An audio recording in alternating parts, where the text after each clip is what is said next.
in there. I'll get to you, and if I do miss you out, I'm sure Diane will remind me. So if we can do that now, also if you can just remember to mute your microphones when you're not on, maybe even yourself, Jim McLeod, if you maybe mute your phone, Jim, when you're not on. Jim, I'm going to, when we get through the agenda items, I'll come to yourself first, Jim, if you have a question on any of the items. Is that okay? Yes, thanks. Right, okay, thanks. Just another couple of items before we start. Today, I'd like to welcome Jim McNeil from the SFRS. Jim is our new LSO, takes over Graham Binning, so a warm welcome to Inverclyde, Jim. Yeah, thanks very much, Chair. I much appreciate it. Okay, thanks. Thanks, Jim. And another thing I'd just like to mention on the reference to the COVID crisis, as we all know, there's been a lot of good work ongoing between the council, the third sector, volunteers, etc. throughout this time. But I think it would be remiss of us not to thank our local police and our local fire service. It's been a trying time for them. It's brought some new challenges for them to deal with on an ongoing basis. So I would like to, on behalf of the committee, to Jim, David, Debbie and Alan, thanks for all your efforts so far, and please pass on our thanks to your respective teams. Okay, we'll make a start now. Diane, apologies, substitutions and declarations of interest, please. Well, in attendance we have Councillor Clockerty, Crowther, Curley, MacLeod, Jim McElhenney, McVeigh, Moran, Quinn, Wilson. We had apologies for absence from Councillor Murphy, and Provost Brennan was supposed to be substituting, but I don't see the Provost. So, are there any declarations of interest? Just through yourself, Chair, I did contact Martin. He's having problems with his connection, so he hopes to join us as quickly as he can. Okay, thanks for that, Jim. Okay, the first item on the agenda is the presentation, the COVID operation response and stop search proactivity, which I think Chief Superintendent Murray is going to speak to. Alan, councillors have already had a sight of the report, so if you maybe give us a brief summary on that and for questions, thanks. Okay, thanks very much, convener. First of all, I'll turn first to stop search. Stop search, as you know, is a very proactive measure of disrupting criminals and detecting crime. I think as all members will know, we do have a particular problem just now in Inverclyde with some very active organised crime groups, and we make no apologies for increasing our efforts as much as we can to disrupt them at all levels. They're causing immense crime locally in Inverclyde, not only by selling dangerous drugs, but also preying on people, forcing people into being part of the drugs trade when they might not want to, and a lot of violence is generated through the rivalry between serious and organised crime groups.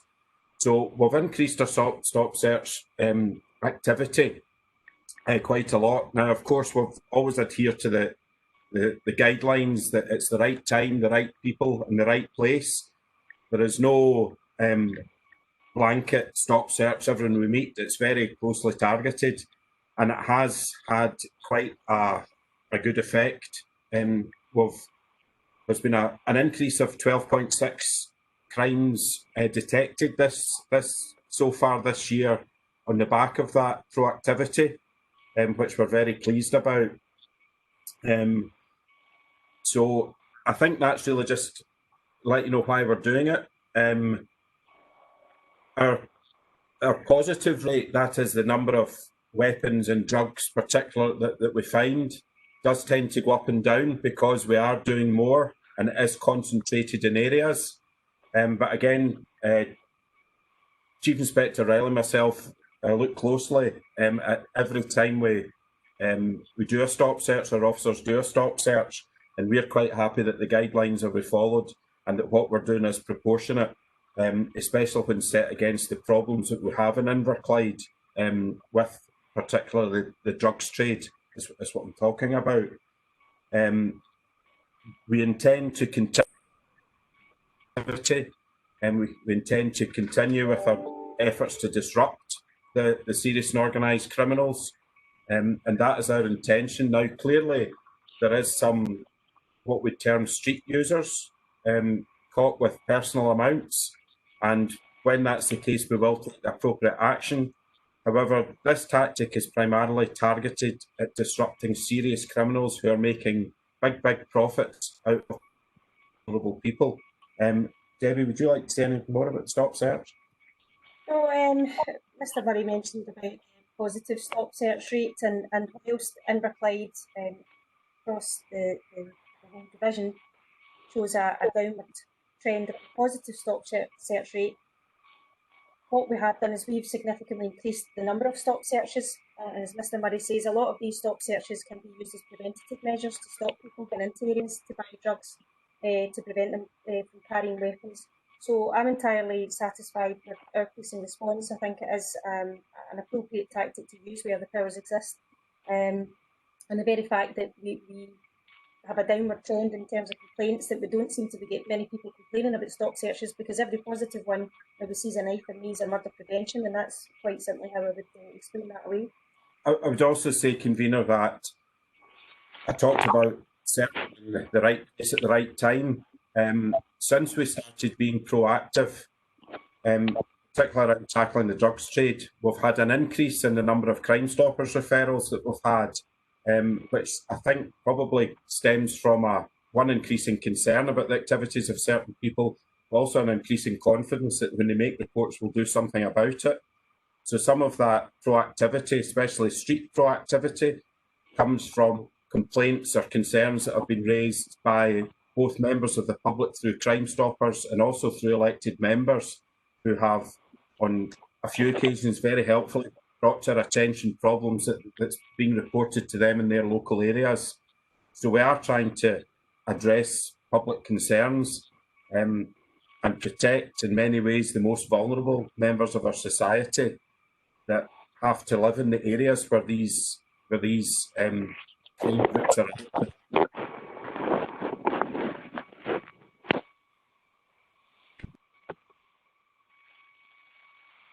Okay, thanks, Alan. I open up for questions. I think we'll Councillor MacLeod first, Jim, if you've any questions, then we'll have Councillor Wilson and Councillor McElhenney. Yes, thanks, Chair. First of all, like yourself, Tommy, I would like to commend both the police and the fire service for all the work and our dedication over the last 6 months. It's not been easy, but it must be particularly difficult for both the services to continue doing the vital job and the good work that they do during very difficult times. Sometimes we forget that they're just human like the rest of us, and they're faced with the severity of a virus as well. So I commend both forces for all the work they've done. Regarding comments and questions, further comment, I think that reading about assaults on police officers or emergency services is a scandal, and we need to ensure, and I would hope that our courts would do everything they can that when people are caught to punish those offenders for that. I think it's great news to see that there's been more detections, that we're getting drugs taken off our streets, and that a lot of that's been closed down.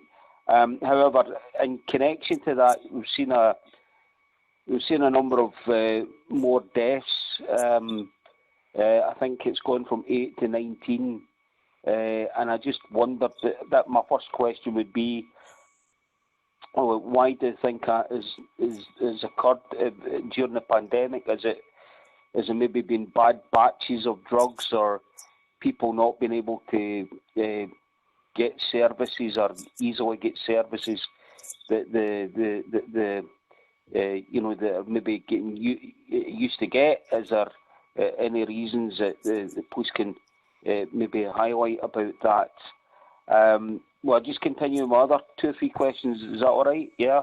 Jim, on your question on the the drugs issues. I know Chief Inspector Riley is going to cover that in the next item on the agenda. So if you give us your other couple of questions and then we'll move on to Councillor Wilson. Yeah, I don't know if maybe these questions are appropriate at this point, but I'll put them anyway, and hopefully there. Is this also referring to the first page on the illustrations? Yeah. Yeah, this is the paper that was sent out separate from the original papers, Jim. It's regarding the police COVID response. All right. Okay. Yeah. If you want to hang fire, and I'll come back to you for the full police report. Is that okay? Yeah. Okay. If you can maybe answer those questions, and I'll put the one about the drugs in. Yeah. Yeah. Well, that's part of. I'll come to you first, Jim, on the next item. But Chief Inspector Riley is going to address that because we've already had a conversation on it. So I'll, without stealing her thunder, I'll bring you in first on the next item as well, if that's okay. Okay. Thanks for that. Councillor Wilson. Yeah, thank you, convener. I'm a big supporter of Stop and Search. I lived in London, and I also visit it regularly to see my daughter and another business. And there is no doubt in London, when they'd Stop and Search with regard to knife crime, when they had it down there, it definitely cut knife crime. Then you had political changes, and the Stop and Search stopped, and the knife crime came back again. Could I ask the Chief Superintendent, Murray, how long do you intend to continue the Stop and Search programme in Inverclyde? Thanks very much, Councillor. I suppose the simple answer to that, as long as there's a problem with drugs and weapon carrying and serious violence, then as long as I'm here, and I think I'm speaking for Debbie as well, that the current level of proactivity, which is the response to the problems that we're having, will be kept up. I think that's a simple answer, and it is definitely bearing fruit. We're getting a lot of intelligence that we are upsetting the people that we're hoping to upset, quite frankly, and also very encouragingly, we've had no complaints from members of the public about our Stop Search activity. So it'll be more of the same, and I welcome your support for the tactic in general. But I wouldn't want anyone to think we're just searching everyone we see. It's very unlikely, for example, that any of yourselves or your families will be subject to a Stop Search. It has been specifically targeted. Okay for that, David? I think there's one or two I would encourage them to search, but that's another matter. Okay, Councillor McElhaney. You maybe need to go through the Crime Stoppers for that, Councillor.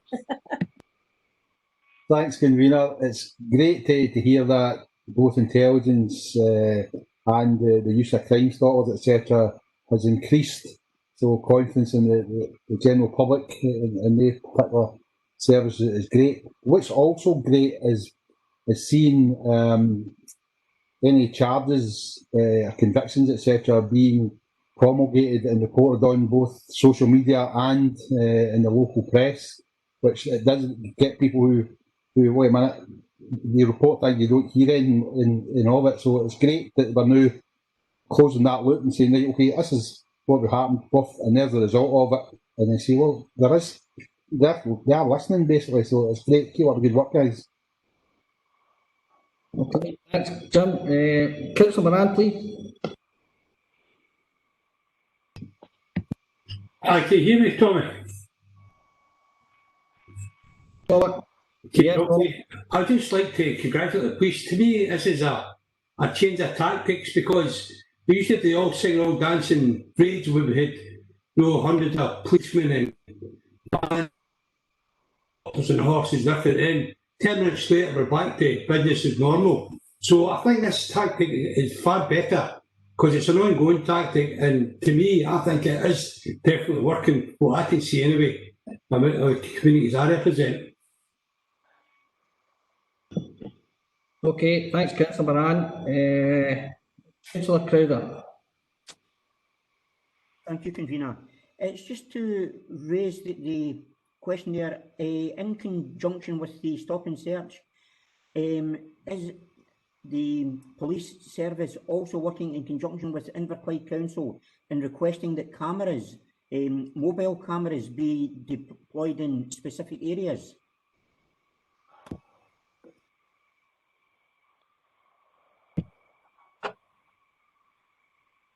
Yeah, the answer to that is yes. We consult regularly, and as far as our relationship with Inverclyde Council goes, we're cooperating with them in relation to the serious and organised crime problems on a variety of levels in a variety of ways.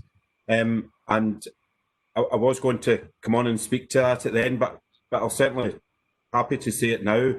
We are working hand in glove, and the commitment of Inverclyde Council towards this matter is their own. So I'm really delighted about that.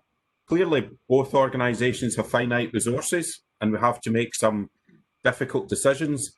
But we're happily, by working together and getting the feedback, we are deploying our joint resources in the correct place. And I would say it's not just in relation to the cameras or the wardens, the CCTV operators who are great. It's also housing officials and others as well.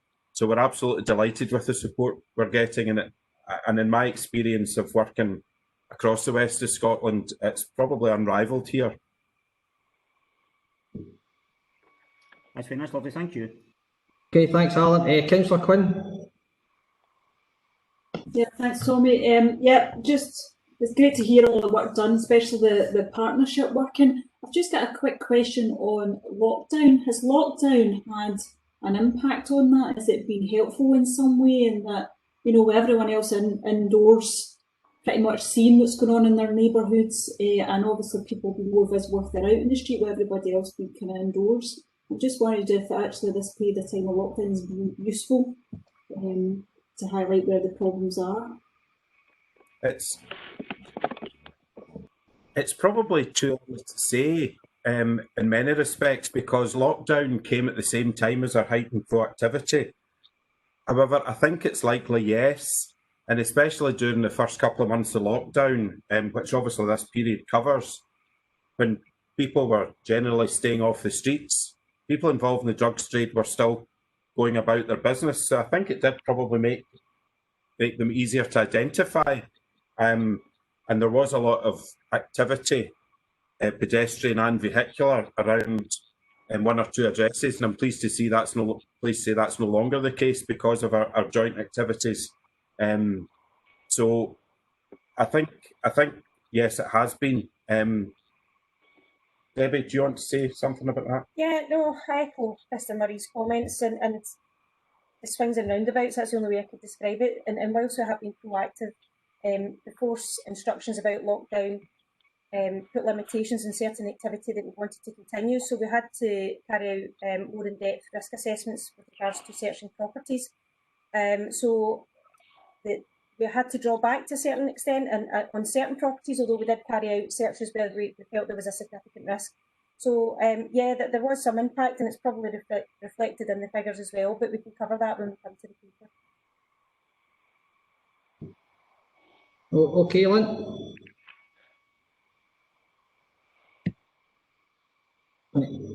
Okay.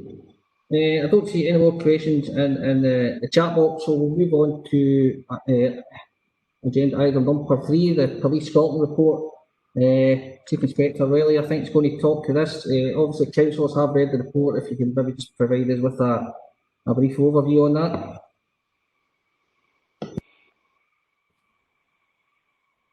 Yeah, a quick update on COVID. I can actually really streamline this. Just in terms of COVID and our response, we had a very good response in general terms to COVID, and Mr Murray brought in what we have, the business continuity plans, and we set up a unit and we had daily bulletins and we looked at training. So we absolutely realigned all our resources and looked at what was a priority and what we could put to one side essentially, and we had assistance from force resources as well. We had a presumption of non-attendance. That was a policy that we had, but actually with the contact assessment model, we didn't really feel too much of an impact, as many of the incidents could be dealt with by our resolution teams. We all know about the 4Es. It's been well publicised, and we adopted the 4Es in Inverclyde as well. Just some rough figures for you. Over the piece and to date, we issued 146 fixed penalty notices in Inverclyde, 97 in a public place and 49 in private dwellings. And in the past 3 months, we have dispersed 262 people in line with the 4Es. So there's just some top line figures for you, just to cover the COVID item on the agenda. And I can take any questions at any point, either during this meeting or given time constraints. I am more than happy to speak to individuals after the meeting and answer any specific questions, because I know there may be some communication issues as well. Just going to the main report, again, conscious of time, I won't cover everything on the front page. I'll just speak about certain matters, and at the end, people can come in and ask questions. So the first section, violence and antisocial behaviour, we've covered that to a certain extent, and I'm pleased to report we have had a downward trend in Group 1 crimes of violence, and it's actually down 28% from this time last year, and that includes robberies and serious assaults. Similarly, we've got a downward trend in common assaults, which we've got 35 fewer year to date. Just I want to comment that 31% of these, so a third of these, are actually against emergency workers, most of which are police officers, and I don't have the exact breakdown, but I can say with confidence that they are. And I've highlighted in the media that, in fact, 2 weekends ago, we had 10 police officers assaulted in one weekend. Last weekend, similarly, we had an officer bitten, and last night, a female alleged COVID was spat directly in an eye of an officer. So this is obviously a concern. The Chief Constable has announced his pledge in connection with assaults and police officers, and there's some narrative on the back page if anyone wants to look at that as well. I think it's only right that I raise the issue of fire raising, and sadly in the past 2 days we've had 2 significant incidents which are of great concern. One of the incidents with the loss of life, a male had died, and then it's probably in the news already, if not it's just about to come out, with a mother and a child were injured in an unprovoked but targeted attack. And clearly this will raise concerns with the public, and rightly so, but I will offer some assurances that we have increased patrols. We have got a team of officers in working on this, and we're working very closely with the Scottish Fire and Rescue Service and their investigation teams, and we're looking at how we can share other information to assist with the wider investigation. Notwithstanding these recent incidents, we have had a decrease of 22.2% in fire raisings on the last year, but I acknowledge this only reflects April to June, and it doesn't account for the recent incidents. And we're also, it's been reported with the fire at the allotments in the West End, so some high-profile fires that we're investigating just now. Half of these fires related to motor vehicles have been set alight as well. I don't want to get into too much detail in acquisitive crime. We have had a mixed picture, shoplifting falling slightly, but I do acknowledge house breakings have risen by 20%, and 63% of these relate to houses or flats. There's always, for me, there's always a wee bit of caution here. We record housebreaking due to the Scottish crime recording standards that state that we should record this crime when a householder makes an allegation. Arguably, some of them could be deemed as vandalisms, but we're reporting them as housebreakings because that's what's been alleged and that's what we need to do. Thefts from unlocked vehicles, real issue. Unlocked cars and people not securing their items is a real issue for us locally. I've put out media time and time again, but still it becomes a problem. And with a car stolen the other night, but again, I'm really pleading with owners to take more care of their property and their vehicles. That would perhaps help us somewhat. Again, public protection, not going to drill into every aspect here, but you will see from the figures there's a downward trend across the board, and some noticeable increases in detection rates, which can only be a positive story. There could be a number of explanations for this, but irrespective of what those explanations are, whether it's COVID, whether it's increase in forensics, whatever it is, it's very much welcomed. It was mentioned that earlier, I picked up someone mentioned about domestic abuse cases. They're down 5.5%, and of those, 119 are domestic crimes. Now, I have to say that at COVID, I expected a spike. I think everyone did. And I know that some of the charities have reported a spike in people contacting them, but in terms of police figures, that's occurred. And again, irrespective of the reasons, it can only be a good thing, but it's something that we will continue to monitor, as we always do. And I've given my position on domestic abuse and how we investigate and interrogate every single case, every single day. Again, complaints about the police, it's been touched on, the figures are there, and we're down 21.8%, which is actually bucks the trend, because I think the rest of the force have seen an upward trend on the back of COVID. We've actually had a downward trend, and I'm really pleased about that.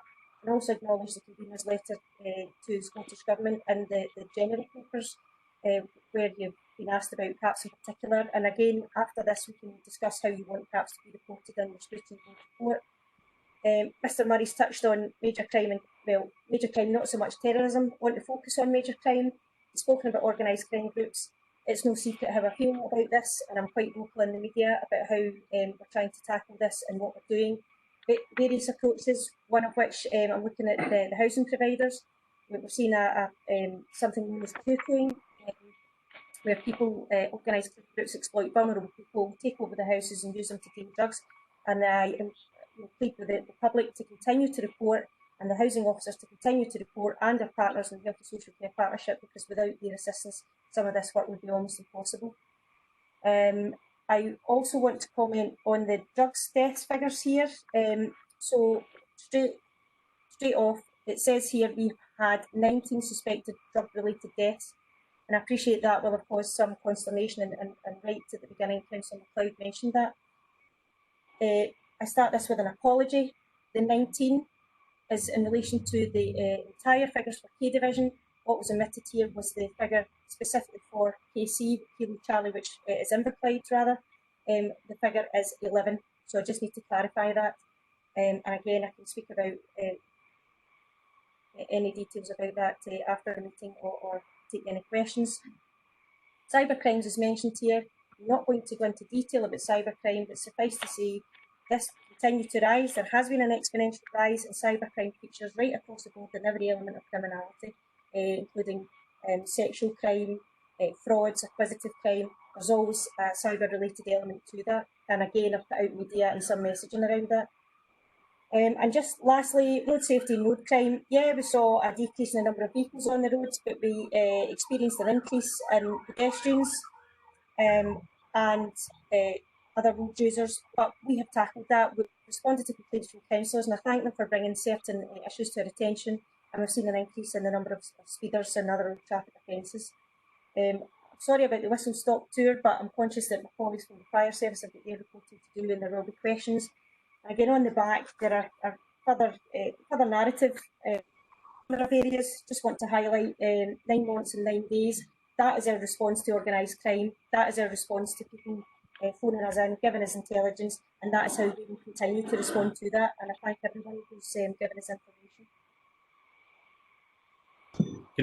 Can I just add a quick mention with regards to the fire raising, which is a really concerning trend, and it is really only by the grace of God and some brilliant work by the fire service that there hasn't been more than one fatality.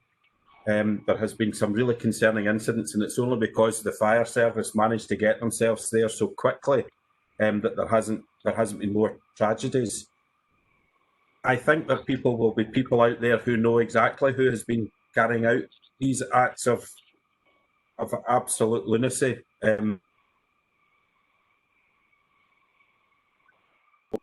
We will be going to the press to plead that people tell us. But my purpose, my comments was to thank our colleagues in the Fire and Rescue Service, whose prompt attendance is actually quite remarkable. Yeah, thanks, Alan, and I think we would all certainly endorse your comments regarding the fire service. And David, please pass on again our thanks and appreciation of the job they do. I think, as Alan said, they certainly saved lives yesterday. If I could just ask you one question, Alan, there are ongoing issues in Inverclyde, and can you provide assurance to the committee that we have the correct amount of resources in Inverclyde to support the Chief Inspector in all she's doing on this, because it's really concerning. I'm fortunate to have a bit more detail on it, but I would hope that we are going to get.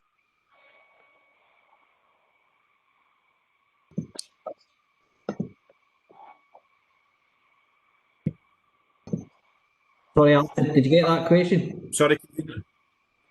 I missed, but I think I got the gist of it about the resources. The answer, of course, would always want more resources, but we are getting support, or Debbie's getting support from the rest of the division. Extra officers down to provide that public reassurance and that street policing and proactivity that we were talking about earlier. But we're also getting force resources, both uniformed ID to assist us with investigation and also to disrupt any further incidents. So we'd always like more resources, as I'm sure all public services do, but I'm quite happy that we've got a proportionate resource now, given what's available to us. Yeah. Okay. Thanks for that, Alan. Okay. I think Jim, Debbie kind of addressed the drugs issue. Do you have another question? And then I'll move on to Councillor Clockerty and Councillor Moran, and then Councillor Crowther. Yeah. Thanks, Tommy. First of all, apologies for getting the order mixed up there. Sorry about that. That's all right. Yeah. So I'd mentioned that obviously about the drugs, and concern there is, perhaps maybe the usual supply as well of drugs. I just wondered if maybe, particularly regarding deaths, if perhaps maybe bad batches of drugs or people, because they can't get their usual supply of drugs, have maybe gone on and used something that they're not used to using. And I just wondered, that question there is, has some of that in the pandemic, is that seen an increase? Well, you tell me it's 11 now. It's gone up from 9 to 11, but I just wondered even that increase, if that has played any part. So would be my first question. Other 2 or 3 questions I have is, there's the piece about disorder increased by 75%. Now, it doesn't give us a number, so I'd be interested to know what the increase of 75%, what does that actually mean regarding numbers? It's terrible, I think, if it is any disorder, but, particularly when we're reading about and hearing about attacks on police officers, you mentioned about 10 last weekend, and that's absolutely dreadful. And as I said before, I hope that courts, when people are charged, come down on them really very hard and are dealt with appropriately. There's absolutely no, there should be no excuse for attacking any of the emergency service workers. It's a scandal. Regarding YTD, pardon my ignorance, I try to work out what does YTD actually stand for, and it talks about less detections in that area, and I just wonder why that is. And my last question is for the police is, what has been the biggest problem of the pandemic for the police to cope with? Okay, thanks, Jim. I think YTD is year to date, but I'm sure Debbie will correct me on that. But if you could maybe address Councillor McLeod's questions, Chief Inspector. Convener, I can take that. The first thing is about the drugs deaths. There is nothing to suggest that there's been any greater incidents of bad drugs this year than there was last year. But there is no question that some of the drugs deaths can be attributed to drugs that are different from what they say in the tin, as it were, differing strengths, and a lot of the drugs that cause the problem are not prescribed and properly manufactured by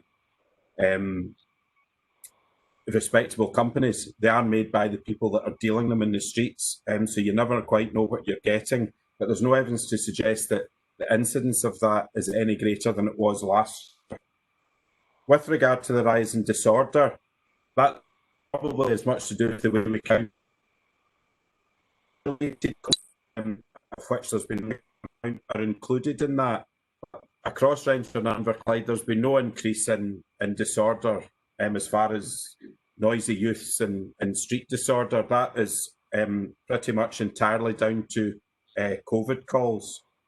And lastly, with regard to the problems that we've had during COVID, the overwhelming majority of people in Inverclyde have done their best to comply with the regulations. And when the regulations haven't been clear, and I think there's been elements when we've all struggled with that, but when when it's been explained by the police, where people might be stepping out with the guidelines, the vast majority of people have been great and have thanked us for their assistance and have taken our advice. But as with all these things, there is a hardcore minority who ignore all the laws, and they've ignored COVID laws as well. So I think we've been to more calls than I'd like when it's people who are flagrantly breaking the rules, rather than just making mistakes. And I think that's the same across Police Scotland. However, I'm still content that in general we went, as you know, went through the 4 E's, as you know, and we saw our job as to try and protect public health by making sure people knew the regulations rather than being too draconian.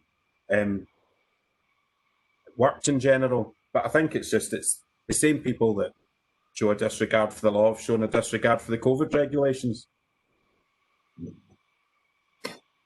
Okay. Yeah, Tommy, just a couple of things there. Well, Jim, can you excuse me? I think you've had 4 questions there, Jim. I've got 3 or 4 councillors going to come back in. I'll let you in at the end, but I would like to give the other councillors a chance to come in if you don't mind. Councillor Clockerty. Okay, thanks, Tommy. Thanks very much. Comment and a question. I mean, obviously, the report itself is just up to the end of June, and an awful lot of what Alan and Debbie has been talking about has been more recent instance, and obviously from my own ward as well. It is very. I don't know if we've lost the police now. I must have realised that I was going to be talking. Are they still on board, Tommy? Can you? Or are they away? Diane, can you maybe see for you where you are? I've seen a blank screen the same as you, Jim. Debbie or Alan, you still there? Oh, there we are. Yeah, we're back, Jim. I thought it was just me, Debbie. What I was going to say, I realise this is only up to the 30th of June. An awful lot of instances are more recent than that. And if I can just be a wee bit parochial, of course, a lot of the incidents you're talking about are in my ward. So you've got the incident in Wellington Street, the incident at Union Street. I know you had the incident today as well at Oxford Street. An awful lot, it seems to be centred around the town centre. My comment would be, I think your community police are fantastic. I think they work very, very well with our own community wardens. I had reason to contact Jason. I know your community police very, very well. They were very active around the Ann Street, and I noticed you've mentioned about the 9 warrants, 9 days, and I know how hard Ann Street was, and some of the people were getting put on remand, and then they were coming out again and just doing the exact same thing that they started with. I realised how difficult that was. Worried about the Union Street one, worried that it seems to be targeting women. Maybe I'm wrong about that, but I think that's twice that Union Street house. I'm sure our fire colleagues would be able to comment on just that wee bit of worry about what is happening. My question is probably very similar to yourself, Tommy. We know that last night was particularly busy for the police in Inverclyde. Really unusual, a very busy night and a Wednesday night, which in itself probably tells a story. And it really is one. I know you're going to say the resource is okay, but there is that worry about, are we getting our fair share of the cake when it comes to the resources on the division side? So again, if you could just, I know you can't say anything, Debbie, because you'll probably try to fight for the resource as much as you can, but there is that fear that we're not getting that fair share of the resource. So really a comment, thanking your community police, and really the question is, are we getting enough resource? So we missed the first part of that, Councillor Clockerty, but certainly about the resource thing. Clearly, K Division operates as a division registered in Inverclyde, and we operate very, very much on the basis of where risks arise, as well as obviously the need to provide that visible presence. You're absolutely right that Debbie does keep me on my toes as far as resource allocation to her subdivision, and that's her job to do so.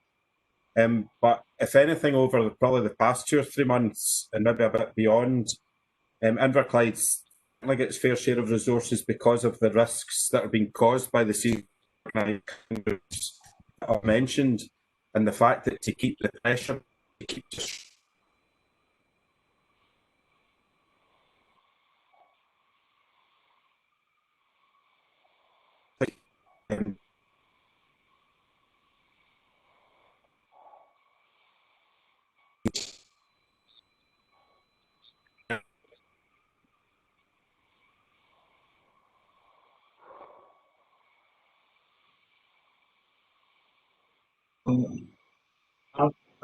Alan, you're breaking up quite badly. We're not getting your signal at all. We'll see if you try and get the points back. Councillor McVeigh, sorry, in the police, sometimes it helps if you turn your camera off and proceed with just audio.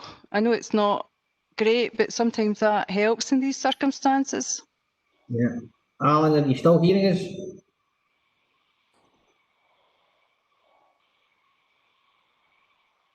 No, I don't think we're getting anything at all. I think we've lost them.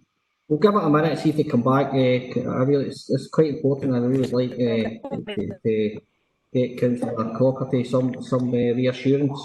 Are you getting us now, Alan?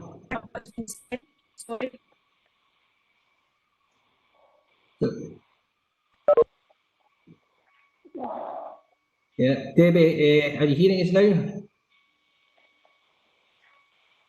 Yeah. Yes, just about. I'm an awful lot of interference, but I can hear you now. Yeah, that's okay. I think Alan broke up quite a bit at the start of his response. Maybe start again, Alan, for Councillor Clockerty on the resources issue. Yes, yeah, of course. No, what I said was that I'm happy that the resources dedicated to Inverclyde are proportionate. Clearly, K Division operates as a whole, and we need to think about the threat and risk across the division, but resources is dedicated to where the risk is most at any one particular time. So because of the particular issues we've been having in Inverclyde over the last 2 or 3 months, I think Inverclyde's had at least its fair share of resources and a fair share of resources from headquarters departments as well. Not least actually the traffic department, I would mention, who've stopped a lot of cars for us, and again trying to disrupt criminality. We have a fairly refined tasking process, which is Debbie has a morning meeting, then there's a morning meeting with the senior management team that covers division, and we have monthly and bi-monthly tasking processes, and it's to make sure that we're correctly assessing the risk and that our resources are going to where they're most needed, and to protect vulnerable people and keep people safe. But as I said, we're also aware of the need that there is an element that people have to get their fair share, and especially when it comes to that high-profile policing, because people do like to see the police. But clearly we'd like to have more resources, but I think we're happy that in general terms, that the resources go where the risk is highest. Okay, thanks for that, Alan. I think that's something that the committee will be, should I say, keeping an eye on as we move forward. Jim, are you quite happy with that? Can I move on to Councillor Moran? Councillor Moran? Thanks, Tommy. First of all, Tommy, I'd like to associate myself with the work from the Chief Constable. We made it clear that violence against officers and staff is unacceptable and should never be certainly part of the job. I think that's something we should get clear when we support the Chief Constable and him comments. My question, Tommy, is if there was an incident in Port Glasgow that said that youths attacked the police and using various stones and stuff like that. Is this just a one-off incident with the police, or is this a trend set that the people not responding to authority now? And if that's the case, has the police got the proper equipment to protect themselves in such situations where, to me, it seemed quite a serious incident? Was it a one-off, or is this kind of a trend? And do we have enough of the right equipment to protect the officers in this situation? Yeah, okay, thanks, Robert. Alan, Davey?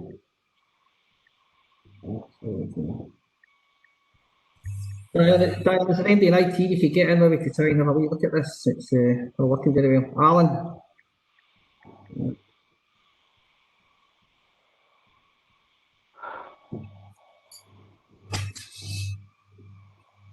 No.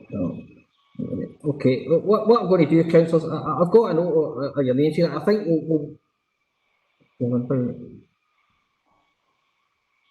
I think we'll move on to police and fire, the SFRS. And Diane, could you maybe liaise with Debbie or any IT and see if we can get this sorted, and we'll revert back for some questions after the fire report. David, yourself, could you maybe give us a summary of your report? Chair, I'll present the report. If my area commander's still on the call, can I just invite Jim just to say a few words to the committee, if that's okay? Yeah, certainly. Jim? Yeah, Convener, thanks very much. I guess I'd just like to underscore and return the favour and the very kind words that Alan and Debbie have put forward in terms of that kind of joint working piece that's undertaken by both police and fire right across the partnership approach. So Alan, Debbie, thanks very much for that.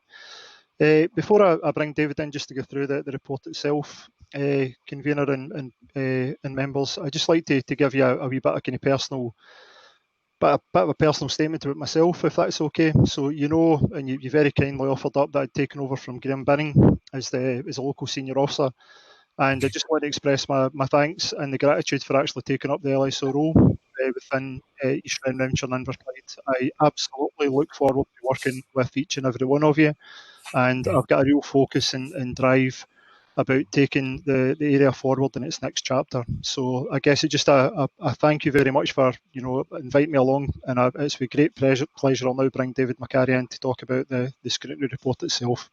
Thanks, Convener. Thanks, David. Thanks, Convener. I think just to reflect back what we said at the start, it's been a strange time for everybody, and I appreciate we are sort of 6-7 months into it now, but from a fire and rescue perspective, I guess during Q1 this report could effectively have written itself in many ways. We see lower activity levels across the piece, both on page 3, apart from the left-hand column, which I'll talk about in a second, and we see that activity summary down across the board. However, it did play out both at a local level and a national level how fire and rescue thought that this period of time might play out for us. So there was a lot of planning done about reasonable worst case scenarios, and I know that was done at a national level by Scottish Government, but from a fire perspective we had to plan and look ahead at what it was going to look and feel like for us over the period of time that this pandemic was running and COVID was with us. So if we look at the first page in terms of accidental dwelling fires, that figure increased, and it will come as no surprise to committee members as to why that was. We had more people at home, and to give the committee some comfort, if I can, around an increase like that was mirrored across the country. That triggered the service doing the national ad campaign that they'll have seen both on social media, in the papers, and on other forms of media. It was the Make the Call campaign. So they were encouraging family and friends and people to give us our pointers in the direction of people that, for example, were over 50, were living alone, were in receipt of medical oxygen, or had any other vulnerabilities, so that we could really, even if it didn't mean we were going over the door at that point, it means that we could start giving them advice over the phone and seeing how we could assist them in many ways. So we did see an increase in accidental dwelling fires, but if I can take your attention down to the bottom part where it says 91% detection present, linked alarms up again round about the 80% mark, and on 90% of the times where we had detection there was an increase.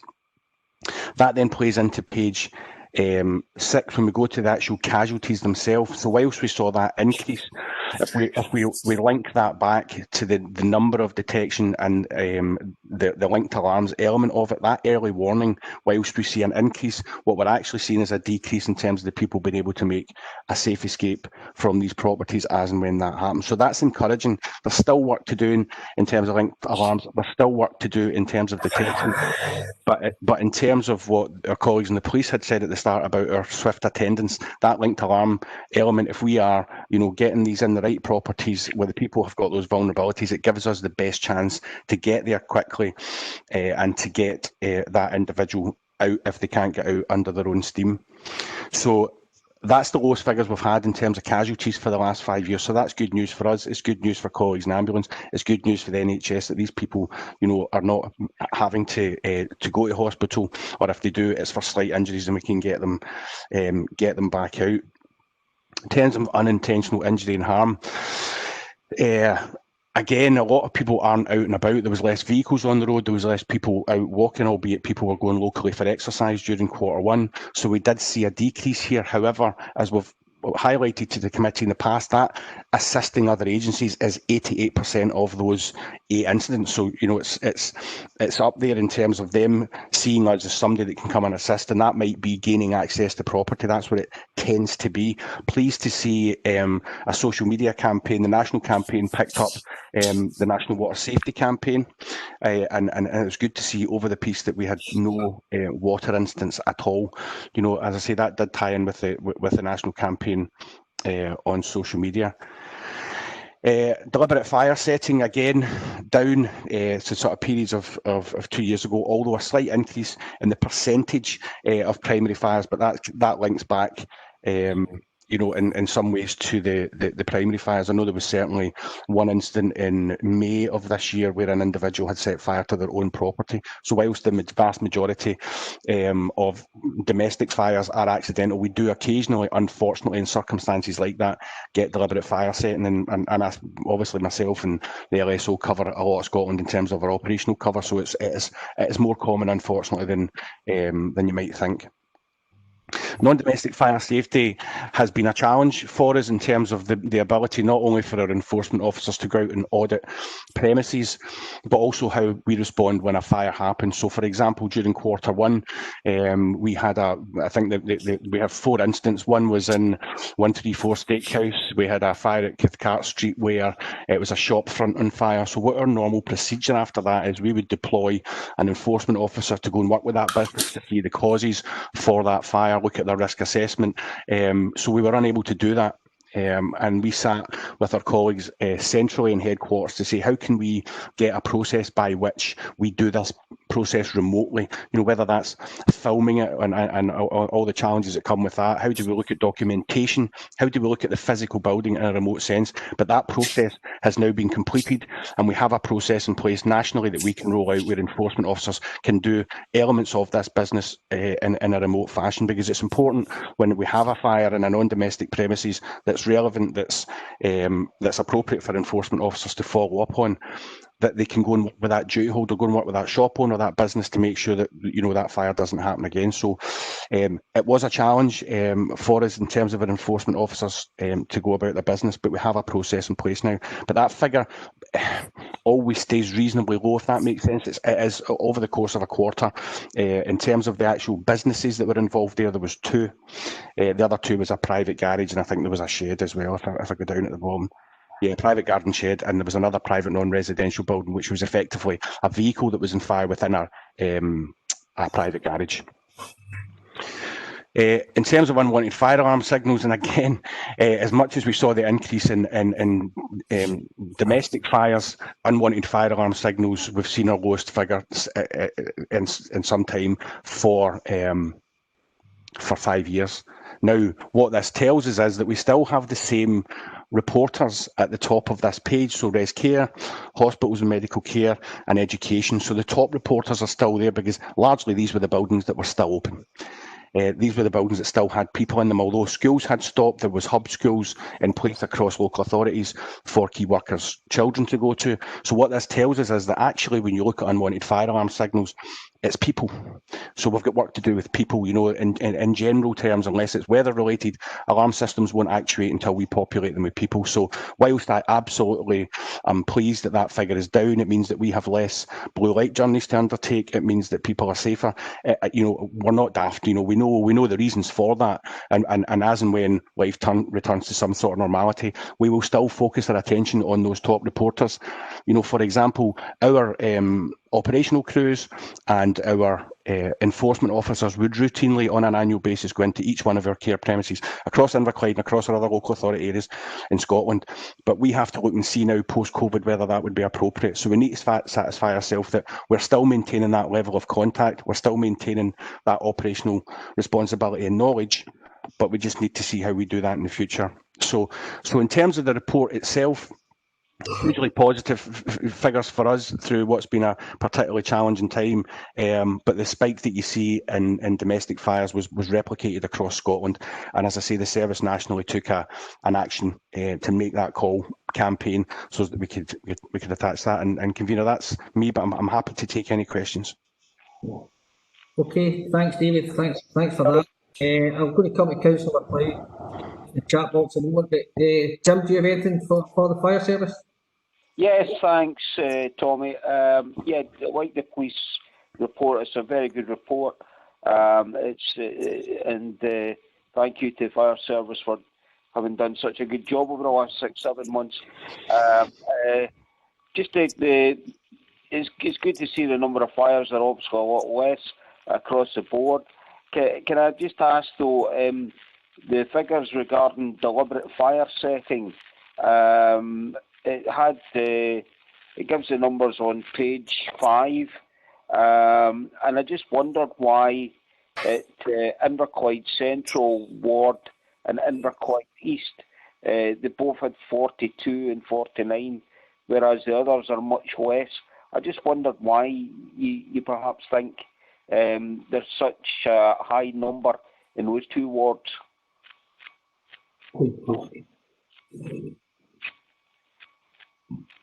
I don't think there's been any connection made, certainly with the operational crews that feed back to our management team or to the community action team. So I honestly can't give you a particular reason why there's a spike in a certain area. They've not. Bear in mind this is over the course of 3 months, so certainly part of our processes looking into these. There was nothing raised through Mark Meehan or to Scott McMillan that heads up our community action team that would explain that, Councillor McLeod. So apologies, I'm not sure if I can point to any one factor. Yeah. Okay, Jim. Tommy, can I just ask that? I mean, Inverclyde East. I mean, I wonder if a lot of those fires are maybe heath fires, like grass fires, and maybe that's why there's such a higher number in relation to Inverclyde East. I could perhaps maybe understand that, but just Inverclyde Central, I couldn't understand that if it was grass and heath fires either, if that was the case. Okay, Jim. Well, I think if David's telling us that, then I think you have to accept that as it goes. These are the experts. But thanks for the questions. I'll move on to Councillor Quinn, please. Yeah, thanks, Tommy. Yeah, just a quick note, just a quick word to say thanks to you and your colleagues as well as the council officers for taking the swift action. I had a problem in my own ward about garden bonfires, where everybody decided just to burn the rubbish rather than take it to the council close. So I'd like to thank you for that. Yeah, so I think that would be perfect for them not to be burning rubbish in their own gardens. Yeah, there's a lot of interference. I think it might be Councillor McLeod beard from against his phone. No, Councillor McCoy's not doing anything. It's just that Jim, it's just your name that's coming up in blue to say that you're speaking, so I think there's a bit of interference in your end. I don't know if the host can mute him at your end just till when ideal. Thank you.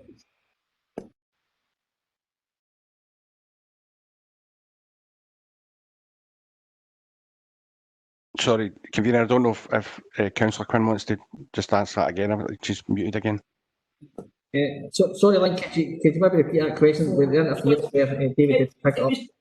Yeah, it was just a word of thanks for David and his colleagues as well as the council officers as well, and taking swift action to get a sort of media note out about the garden bonfires, which was causing a huge issue in my ward, where people were clearly had respiratory symptoms, and the smoke and the bonfire smoke wasn't really helping, especially when there was really good weather.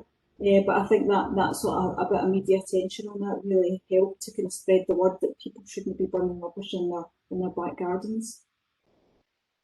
I think that's a really interesting point. And whilst I'm here to talk through the report from Q1, I think it's important for the committee to get a bit of comfort that the service is looking towards the current climate, the current picture across Scotland, and bonfire night isn't far around the corner. So we may be creating a perfect storm where we are telling people not to gather in large crowds, whilst the service would always tell people to go to organised events. There might not be any. You know, I don't know. I don't have a crystal ball, and I'm certainly not Scottish Government.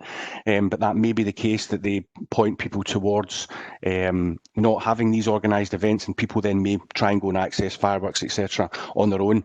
We have a return nationally to our headquarters to look at what organised events there are across the country, and there isn't many so far coming forward to us. I believe there's one within Inverclyde that we have noted. I'm trying to get further detail on it. We also have had leaflets, etc., sent out to schools, and I can share that with the committee, and that does talk about COVID and talks about firework safety that we would always do at this time of the year. But it is a concern that we may see more localised bonfires in response to the fact that there's not organised events across Scotland, but it is something the service are looking at very closely. Okay, Lynn? Yeah, okay, Councillor.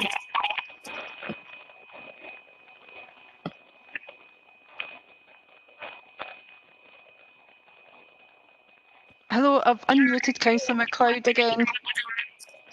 Yeah, it's still quite bad, Stan. Diane, sorry.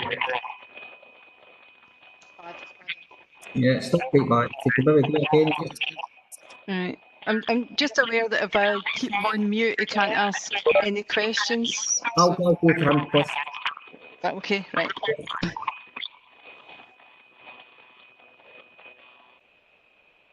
Right, okay. Sorry, John, Councillor Crowther.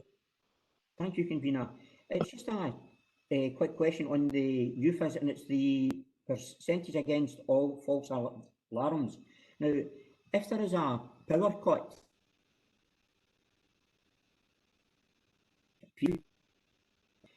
the design of the alarm would quite often trigger that alarm if there was a power cut.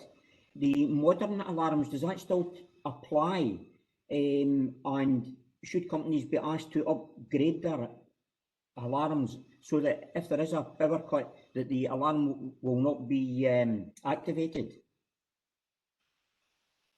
That's correct, Councillor. So in much the same way as a domestic system would work, there would either be a secondary supplier, there would be a battery backup, and that would be the same for all the fire safety arrangements within the building. So for example, your emergency lighting, that system would kick in, and those individual units would have a battery life. So for example, when our enforcement officers deploy to non-domestic premises, they will take the sector-specific guidance provided by Scottish Government, and they will lay that across the building and see what fire safety measures are specific to that building. So, for example, in the example you gave, if they look at the alarm panel as part of that walk-around, look at the documentation, if that isn't up to standard, that would be in the communication that's sent and ratified by myself to the duty holder. So, yeah, it's not only the right type of systems there, but it's the right... it's mature enough and it's modern enough to actually say that. But yes, if the alarm system was to have a power cut, there would be a backup system in place which would keep that, because it's not just for people protection, it's also for property. Okay, Thank you. Thanks. Okay, councillors, obviously having some considerable IT problems, we're trying to get a hold of IT service, and we have asked the police to phone in. They're having their own issues over there, but we will persevere, and I think what we'll do now is we'll move on to the item 4 on the agenda, the Scottish Fire and Rescue Performance Report. So item 5, which is Hugh, I think, is going to speak to that.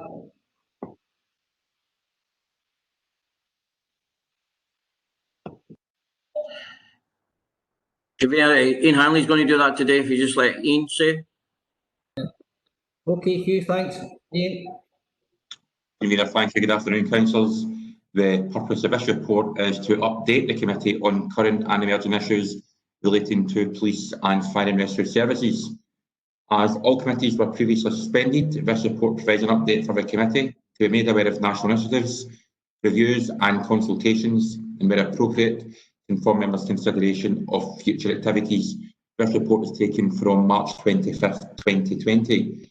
Due to the report length, which is substantially longer than normal, I'll not go into full detail, but I would ask members to note the following. Section 4 of your report provides an update of updates from the Scottish Police Authority and the Scottish Police Authority Board, drawing attention to the following. At 4.2, there is reference to publication of a strategic police plan having been laid in the Scottish Parliament earlier this year. Members of the committee responded to a previous consultation request, and this response is noted in agenda item 6 in the meeting today.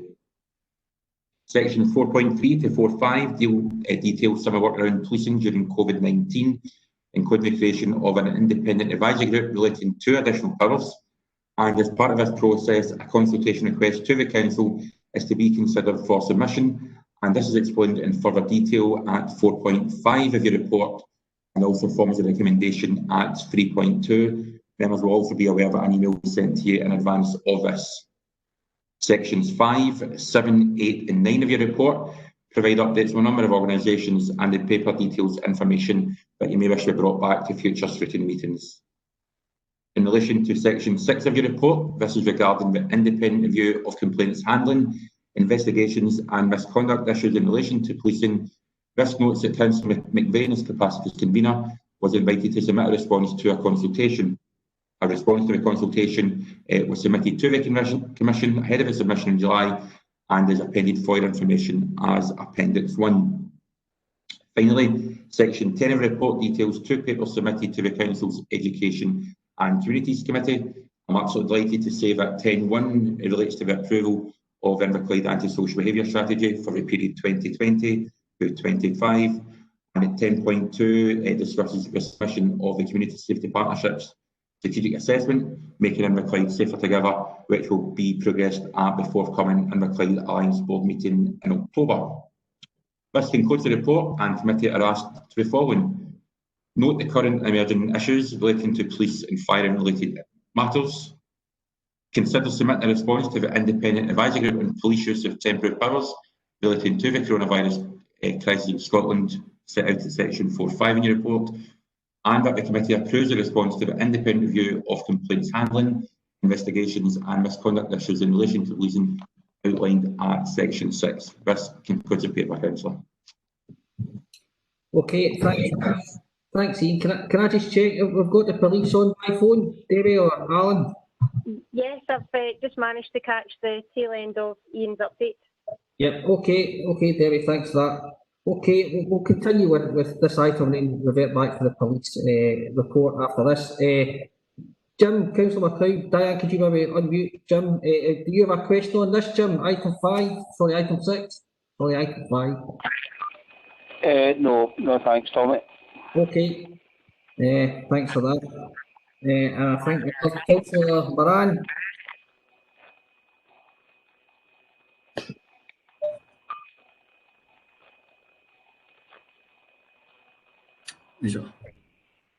Councillor, you're still on mute. Right, so 10.1 on the report. Can you tell us if there's any work been done with the local RSLs or any other partners for this report? You talk about the antisocial behaviour, I'm just to fit back that, there was a thing passed, I think last year, it was a Scottish short tenancy agreement. That came into effect 2019, section 7.2, which RSLs and other partners will be involved in antisocial behaviour strategies, I'd imagine. So did we discuss it with them? This report is just purely section 5, or do other partners been involved in the making of this report? I'm more happy to get to Councillor Moran's question. So, Councillor Moran, just as a bit of background, the legislation which is Anti-Social Behaviour Scotland, etc. Act 2004 only requires Police Scotland and local authority to have a strategy in place. This is something that we've taken up with the Scottish Government. It doesn't truly reflect the range of partnership working in Inverclyde and how we deal with antisocial behaviour.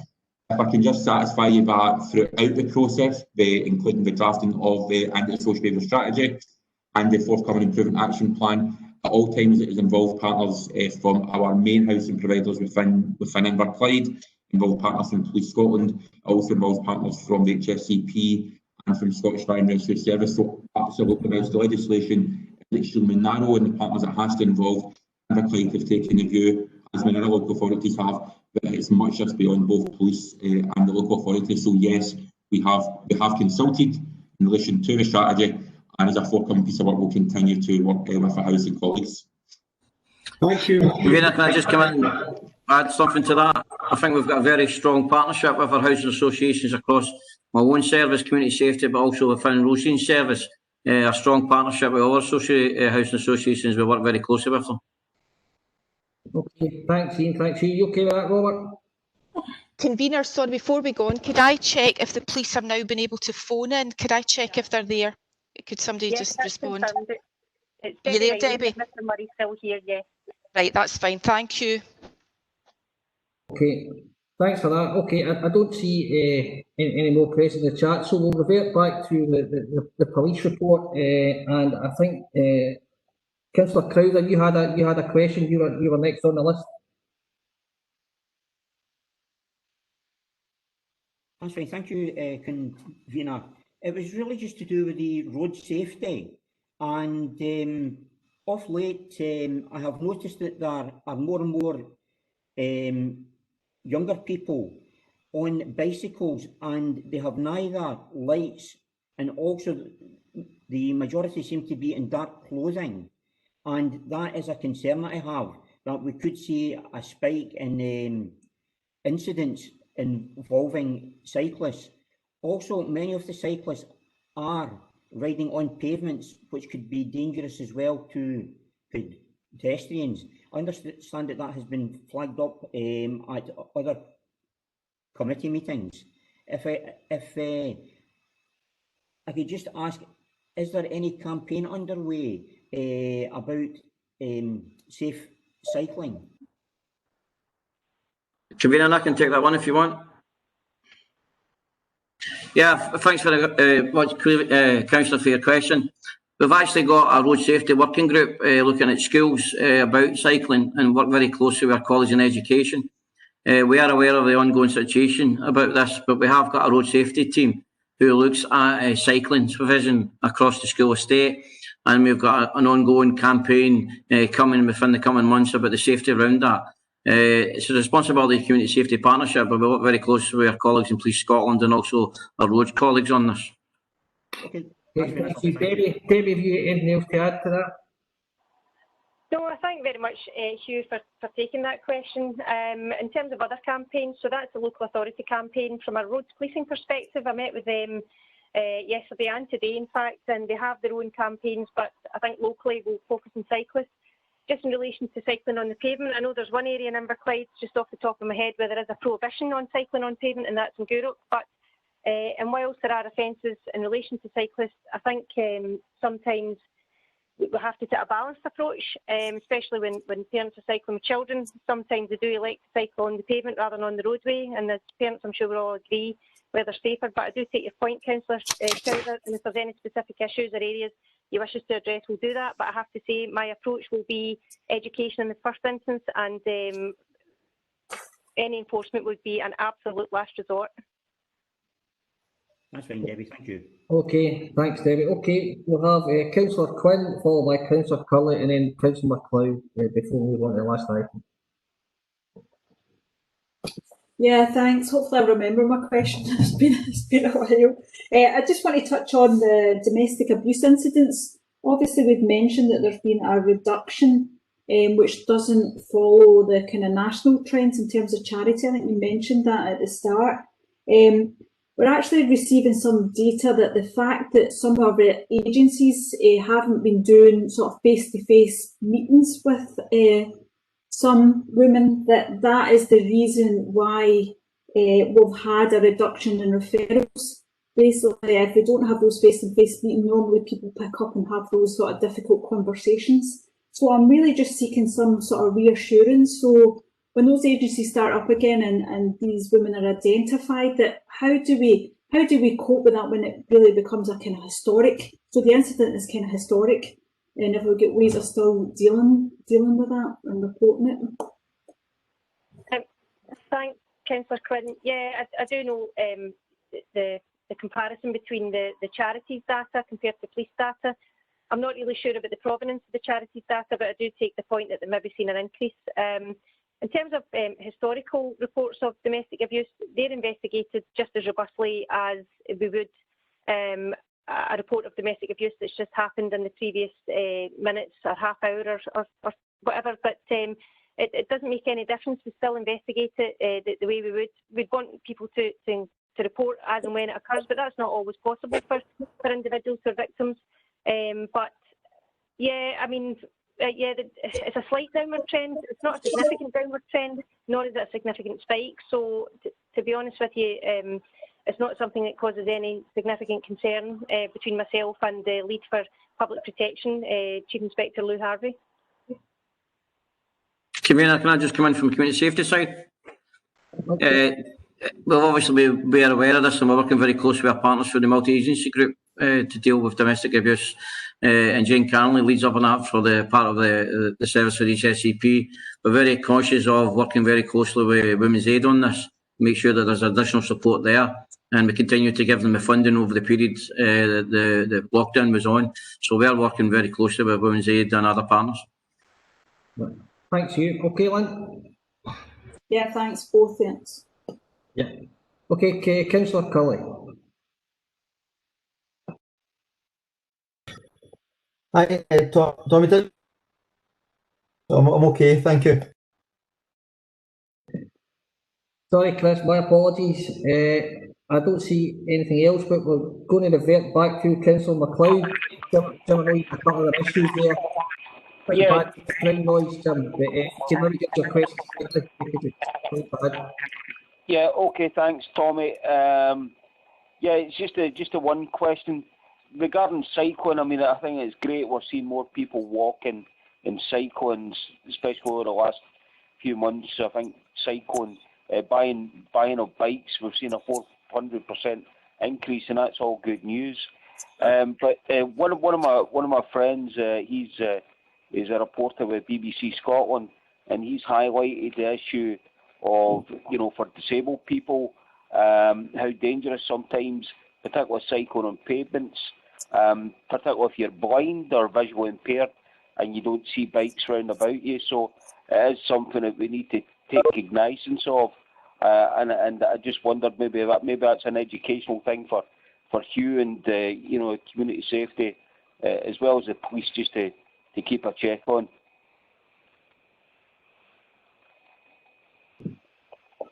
Okay, David. Sorry, I'm not sure if it's myself to answer on that one. No, absolutely. I acknowledge Councillor MacLeod's point. Very valid one. And like Hugh said earlier, we do work closely with Hugh and his team, and we'll certainly bear that in mind. Thank you. Okay, thanks. I don't see any more questions in the chat. We'll move on to the final item on the agenda. We'll move on to the final item on the agenda, which is the question for me. Yeah, these just for yourself, Convener. These notes, these are two papers that are noting from the last previous committee that was cancelled. We're happy to take any questions, but we brought it up. Ian brought it up in the previous paper. Yeah. Okay. Thanks, Hugh. I'll be happy to note this item 6, councillors. Okay. Thank you very much. That's us for today. Can I thank you for your patience? Obviously, some IT issues which made it a bit more difficult, but we'll maybe try and get them resolved for the next time. But thanks for your patience and have a good day. Thank you. Thank Thanks. you.